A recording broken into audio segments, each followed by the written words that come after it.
Dukot Jong Kaneka Senjuk.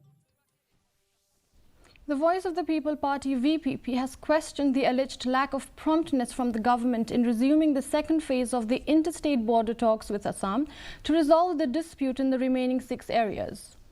VPP spokesperson Govt'S accused the state government of turning the first phase of the interstate border resolution process into an election agenda to garner votes. The state government, however, explained that the ball was in Assam's court. Both governments have assured the public of their commitment to restarting discussions.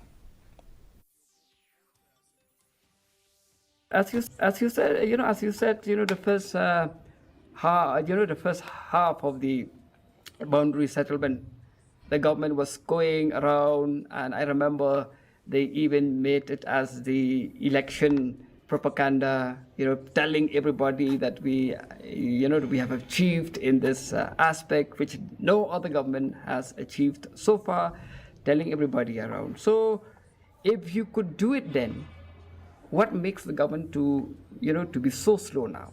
So, we need to have the government that is working not just before election, but works throughout the 5 years. So we need that kind of government, not only to think about the next election, but think about the welfare of the people, think about the overall development and peace of the state.